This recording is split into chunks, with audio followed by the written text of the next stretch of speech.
नमस्कार मित्रांनो, आपण आज पाहणार आहोत इयत्ता 5वी क्रमांकाच्यामध्ये मराठी हा विषय आहे. त्याच्यामधली पाठ क्रमांक 3. इथं एक शब्द दिलेला आहे, वरती तुम्हाला दिसत आहे इळी, इळीची साखळी. आता याच्यामध्ये आपल्याला हा जो पाठ दिलेला आहे, हा विद्यार्थ्यांचा शब्दसंग्रहामध्ये वाढ व्हावा आणि शब्दांचा साठा त्यांच्याकडे जास्तीत जास्त निर्माण व्हावा आणि त्यांना नवीन नवीन नवीन शब्दांची माहिती व्हावी यासाठी दिलेला आहे.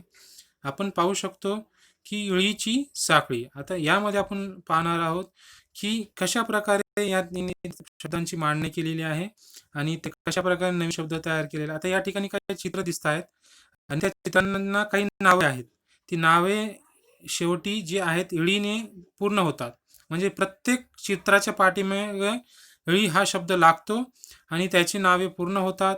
म्हणजे एक शब्द गाळलेला आहे आणि इळी फक्त शब्द शेवटी लागणार आहे. चला आपण प्रत्यक्षात पाहूया. म्हणजे इथं जसे चित्र दिलेलं आहे त्यानुसार ती शब्द लागतील आणि नेहमी पूर्ण होणार आहे. चला पहिला आपण पाहू. खाली काही शब्द समूह व चित्र दिलेले आहे. त्यावरून शब्दसमूहाला सुसंगत असा अक्षर लिहून शब्द पूर्ण करा व लिहा. चला पहिलं वाक्य वाचू आपण. भाजी चिरण्यासाठी वापरतात. इथं एक शब्द लिहिला तर ळी हा पूर्ण शब्द होऊ शकतो. दुसरा वाक्य आहे लाकडांची बांधलेली. त्याच्यासमोर पण रिकामी जागा आहे. आता लाकडांची इथं बांधलेली वरती लाकड दिसते चित्र. शेवटी नंतर पाहू. ज्यांच्यापासून शिकरण करतात ती फळे. ठीक आहे. चौथं वाक्य आहे झाडांची पाने कुरतडणारी. काय येऊ शकते हे पण चित्र इथे दिलेलं आहे. त्यानंतर पाहू आपण कोळशाच्या रंगाची. त्याच्यानंतर 6वं वाक्य आहे फुलांनी उमलण्यापूर्वीची स्थिती. 7वं वाक्य आहे फाल्गुन महिन्यातील पौर्णिमेला येणारा एक सण. 8वं वाक्य आहे सणाला केला जाणारा पुरणाचा एक पदार्थ.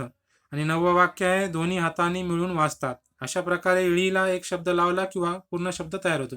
मी याच्या पहिलेच शब्द तयार केलेला पाहू प्रत्यक्षात आपण. या ठिकाणी पहा आता भाजी चिरण्यासाठी वापरतात विळी. हा या ठिकाणी विळी आहे. त्याच्यानंतर लाकडांची बांधलेली मोळी ही मोळी आहे. त्याच्यानंतर ज्याच्यापासून शिकरण तयार करतात ती फळ म्हणजे केळी. ही तर दिसते केळी.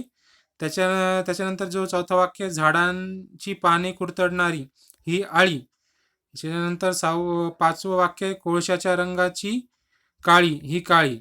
6वं वाक्य फुलांची उमलण्यापूर्वीची स्थिती कळी. आता कळी या ठिकाणी दिसत आहे. आणि 7वं वाक्य आहे फाल्गुन महिन्यात पौर्णिमेला येणारा एक सण होळी.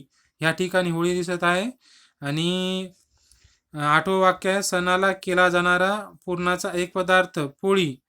आता पोळी पहा तुम्ही या ठिकाणी पोळी दिसत आहे.